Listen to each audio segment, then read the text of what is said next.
Yeah, the response is really good for most people. Most people think it's just confusing. Most people ask why.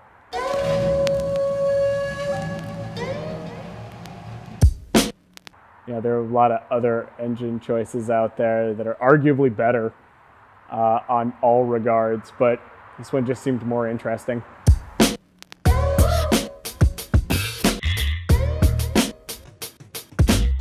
Project Falcon Punch was an idea that Dallas came up with, and he basically wanted to build a car that people haven't ever done before.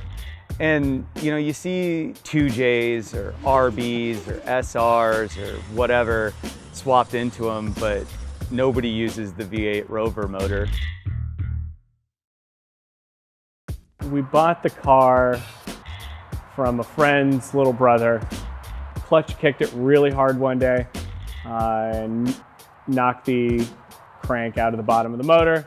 Then it sat for about 1.5 years. We were in the garage doing work on a Land Rover, had a spare motor for it, and while it was sitting in the garage up on the lift, a friend of mine curiously just took the empty block, set it on top of the KA and said, "I think we can make it fit." I said, "I don't know why you do that."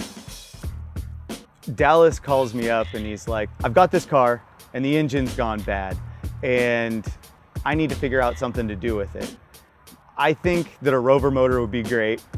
I'm not exactly sure how we're gonna do it, how we're gonna make it work, but I think it's doable." He's like, "I need you to design and make me a sticker, and I wanna call it Project Falcon Punch. And we're gonna go from there." So yeah, putting together these things that never originally came together or were meant to be together, it's always interesting because we end up making things work.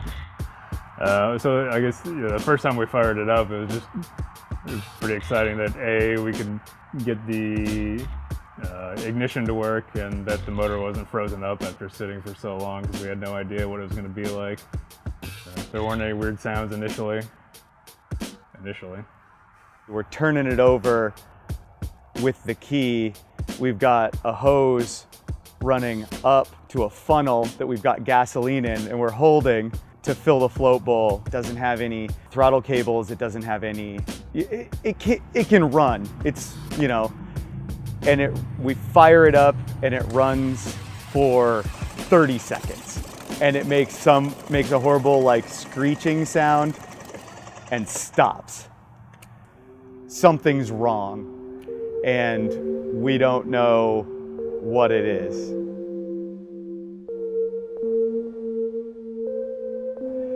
So we give up. It beat us that night. And it's about 4 months later, and me and Dallas start talking. We're like, we need to get back to it. We need to do another weekend, figure out what's going on. So we round everybody up and we come back over for another complete overnight. We're gonna figure out what's wrong with this thing. So we start moving, taking all the bolts out and prying against it. And we're starting to realize that there is something holding the clutch disc to the transmission, which it's not supposed to be that way, clearly.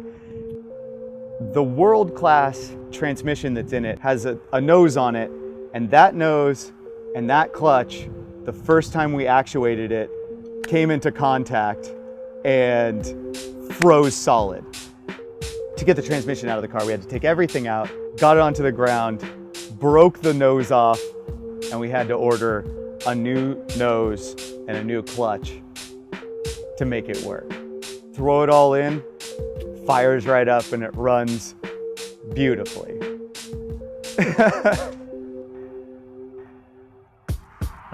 Well, the main reason we come over here and work on these things together is just to help each other out and trying to move these projects along so they're not sitting for long periods of time. We all end up working on each other's stuff, kind of trading around or making a big push to get someone's project further along.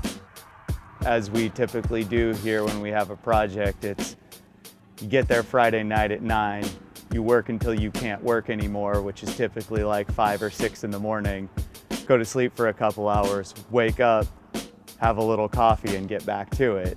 Spend the whole weekend just working on cars. Every project we end up doing gives us a better idea and more experience on what we've been doing. You know, building numerous exhausts or doing different engine swaps. Most of the stuff we end up doing ends up being a lot easier than this. In the future, maybe we'll do something more adventurous because we know we've done it once, we can probably do it again. Got approximately, I'd have to count, but 180 hours into the build. All the hours spent on the car have been written down on the course report, so you can kind of tally it. Made it easier to figure out how much time we wasted.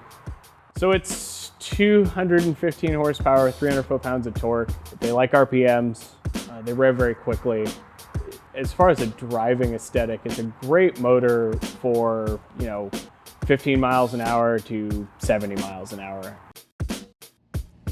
The best part about driving the car is the exhaust note.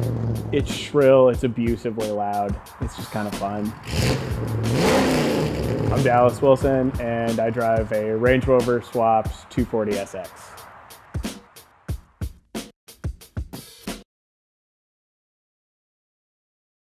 Hey, if you liked that video, go ahead and leave a thumbs up down below.